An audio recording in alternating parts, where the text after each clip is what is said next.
Assalamualaikum warahmatullahi wabarakatuh. Perkenalkan, nama saya Dinda Maya Kristina. Saya NRP 101904036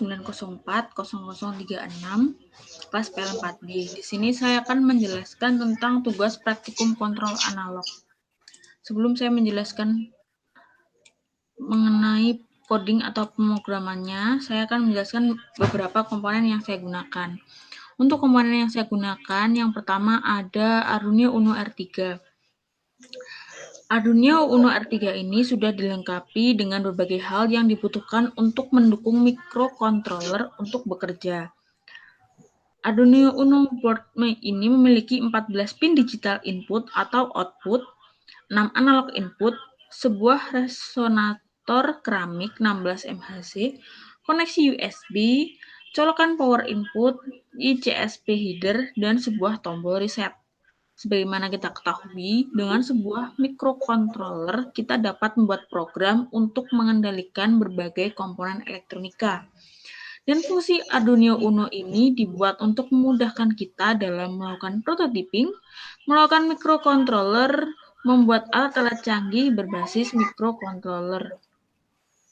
Kemudian, yang kedua ada breadboard small.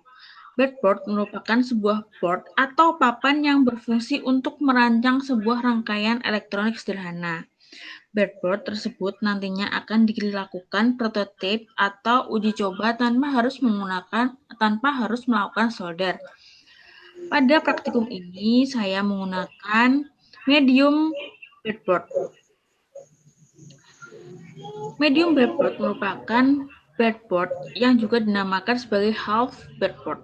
Hal ini karena jumlah lubang koneksinya merupakan setengah dari jumlah lubang yang dimiliki oleh jenis yang paling besar. Titik koneksi yang dimiliki oleh breadboard yang satu ini kurang lebih sebanyak 400. Kemudian saya menggunakan LCD 16x2. LCD 16x2 ini disebut juga dengan liquid crystal display. Merupakan modul penampil data yang mempergunakan kristal cair sebagai bahan untuk penampil data yang berupa tulisan maupun gambar. Pengaplikasian pada kehidupan sehari-hari yang mudah dijumpai antara lain pada suatu kalkulator, gameboard, televisi, ataupun layar komputer. Kemudian di sini saya menggunakan motor servo atau mikroservo. Motor servo atau mikroservo ini merupakan motor listrik dengan sistem umpan balik tertutup, di mana posisi dari motor akan diinformasikan ke rangkaian kontrol yang ada di dalam motor servo. Motor ini terdiri dari sebuah motor DC, serangkaian gear, potensiometer, dan rangkaian kontrol.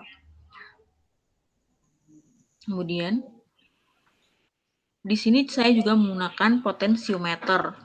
Potensiometer pada praktikum ini berfungsi untuk menentukan batas sudut dari putaran servo. Sedangkan sudut dari sumbu motor servo diatur berdasarkan lebar pulsa yang dikirimkan melalui sinyal dari sebuah kabel motor.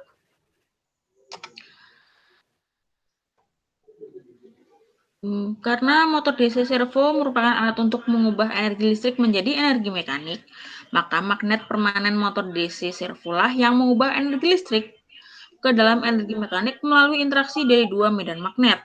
Salah satu medan yang dihasilkan oleh magnet permanen dan yang satunya dihasilkan oleh arus yang mengalir dalam kumparan motor. Resultan dari dua medan magnet tersebut menghasilkan torsi yang membangkitkan putaran motor tersebut. Saat motor berputar, arus pada kumparan motor menghasilkan torsi yang nilainya konstan.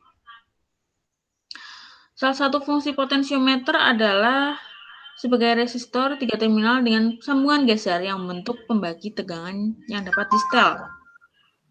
Jika hanya dua terminal yang digunakan, salah satu terminal tetap dan terminal geser. Potensiometer berperan sebagai resistor variabel atau rheostat. Potensiometer biasanya digunakan untuk mengendalikan peranti elektronik seperti pengendali suara pada penguat. Kemudian di sini saya menggunakan resistor. Resistor sendiri merupakan salah satu dari ragam komponen dari elektronika. Elektronika sendiri adalah sebuah ilmu yang mempelajari arus lemah listrik dan berfungsi untuk mengontrol partikel dalam muatan tegangan listrik.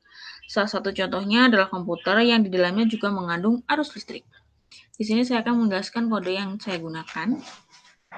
Di sini seperti biasa, liquid crystal LCD yang saya gunakan ada di titik 12, 11, 3, 4, 5, dan 6.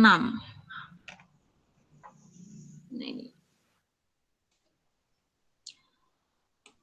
12 ini saya sambungkan di sini. Kemudian di sini ada double MV, double SP, double PV, double error, dan MV1, SP1, PV1, dan error. Perlu diketahui PV atau preset value merupakan hasil pembacaan sensor. Untuk SV, setting value merupakan set point yang saya gunakan. Di sini set point yang saya gunakan adalah 100. Kemudian ada MV. MV merupakan manipulated value atau sinyal pengendalian untuk akuator analog. Di sini, ketika saya ingin mencari error, maka caranya adalah SV atau setting value dikurangi dengan PV, present value. Survei yang saya gunakan ada di pin nomor 9 dan 8. Kemudian ada void setup, ada void loop. Perlu diketahui bahwa perbedaan dari void setup dan void loop adalah jika void setup adalah fungsi yang dipanggil ketika sketch atau program dimulai dan hanya akan berjalan sekali saja setelah setiap power up atau ketika board Arduino reset. Void setup digunakan untuk mendeklarasikan variabel int, char, long, dan sebagainya. Mode pin yang digunakan ada input atau output. Kemudian ada fungsi void loop. Fungsi void loop dijalankan setelah fungsi setup sudah selesai dijalankan. Void loop bertujuan untuk mengeksekusi dan menjalankan program yang sudah dibuat. Nah, ini adalah void setup yang saya buat. Nanti keluarannya adalah nomor HP saya. Kemudian ada void loop.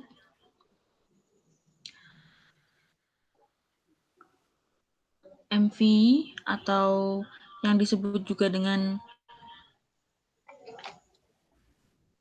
manipulated value ini saya bagi 100 dan sebagainya.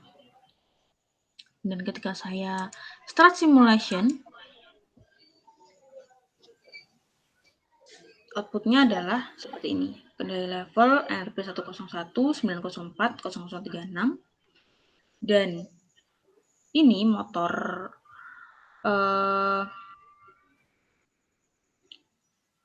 servonya itu akan berputar.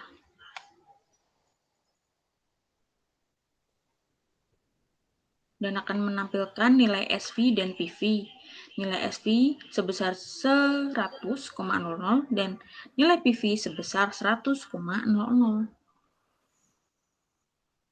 Baik, terima kasih atas saya sampaikan. Apabila ada salah kata, saya mohon sebesar-besarnya.